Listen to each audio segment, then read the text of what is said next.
बिहार की सच्ची घटना।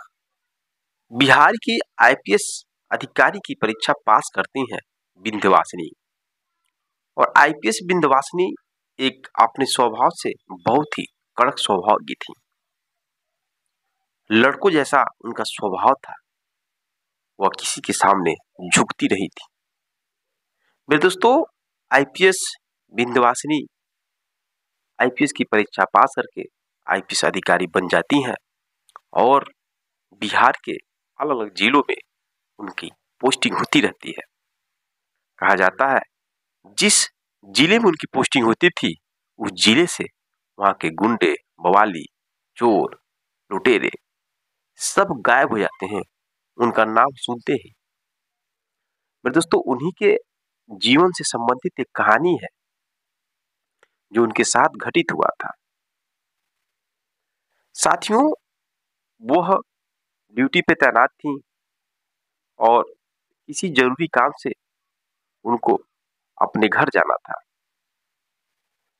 जब वो अपने घर जा रही थी तो उन्होंने सोचा कि इस आईपीएस अधिकारी की जो ड्रेस है, इस ड्रेस में मैं नहीं जाऊंगी और मैं अपने एक सिंपल ड्रेस में जाऊंगी और मेरे साथ जो भी मेरे बॉडीगार्ड है, जो भी सरकारी गाड़ी है, मैं इन सब चीजों के साथ नहीं जाऊंगी।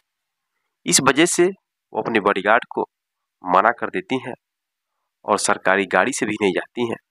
अकेले पहले मार्केट जाती हैं, मार्केट से जो भी मार्केटिंग करती हैं और मार्केट करने के बाद एक सिंपल सा सूट पहन के अकेले अपने घर जा रही थी। रास्ते में एक चौराहा पड़ता है और उस चौराहे पे वह कुछ सामान खरीदने लगती है। एक बड़ा सा मॉल था जो कि पहले नहीं खरीद पाई थी, तो उस मॉल के अंदर जाती हैं और कुछ सामान खरीदने लगती हैं। उसी वक्त दोस्तों, दो लड़के थे।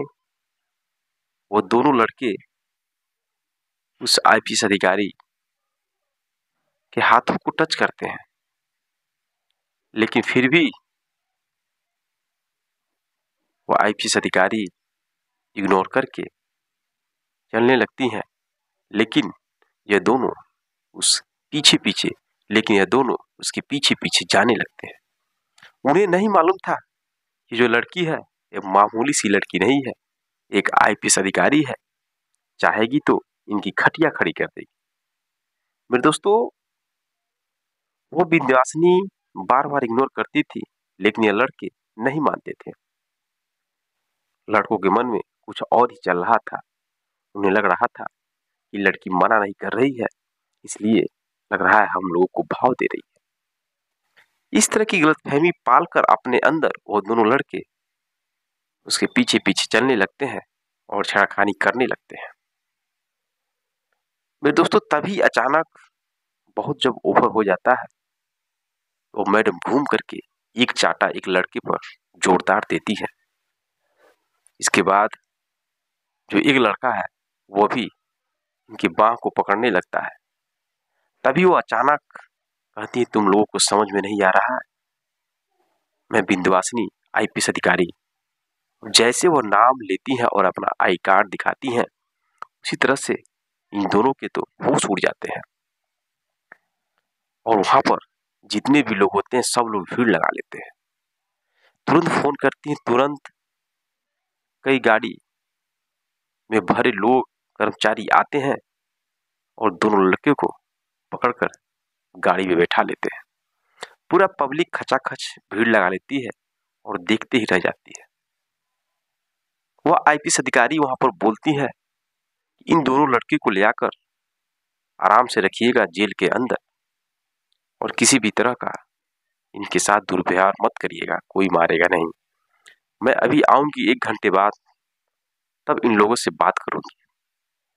जैसा वो आईपीएस अधिकारी बोलती है वैसा कर्मचारी करते हैं, दोनों लड़की को ले जाकर जेल के अंदर डाल देते हैं और करीब 1-1.5 घंटे के बाद वह आईपीएस अधिकारी अपनी वर्दी पहनकर अपनी गाड़ी से अपने बॉडीगार्ड के साथ पहुंचती हैं उस थाने में, और जैसे ही पहुंचती हैं तो उनके हुलिया को देखकर उन दोनों के आवाज ही बंद हो जाते हैं, कुछ बोल नहीं पाते हैं, उनका दिमाग चकराने लगता है।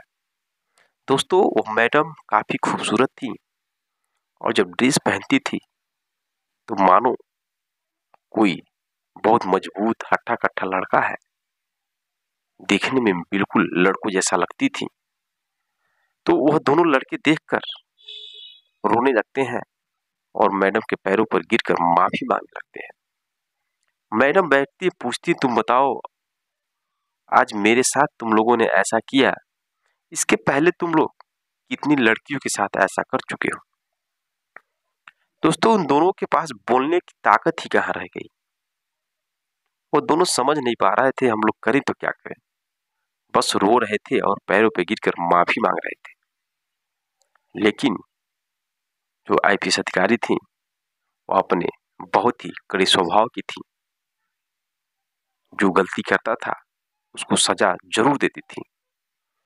वह कहती है उन लोगों से कि अगर मैं आज तुम लोगों को छोड़ दूंगी तो मैं क्राइम को और अपराध को और बढ़ावा दे दूंगी, इसलिए तुम लोग को सजा मिलना जरूरी है, तभी लोगों की समझ में आएगा।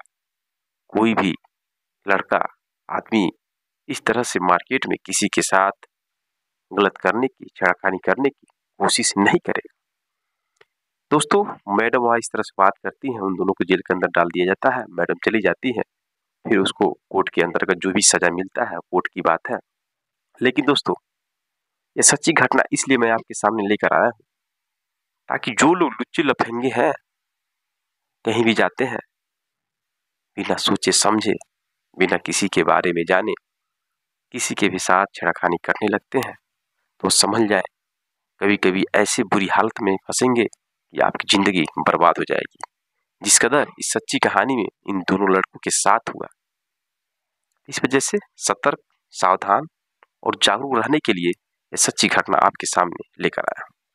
मेरे दोस्तों, अगर थोड़ा सा भी अच्छा लगा हो कहानी तो चैनल को सब्सक्राइब, वीडियो को लाइक करें और मिलते हैं नेक्स्ट वीडियो में नेक्स्ट कहानी के साथ। तब तक के लिए जय हिंद, जय भारत।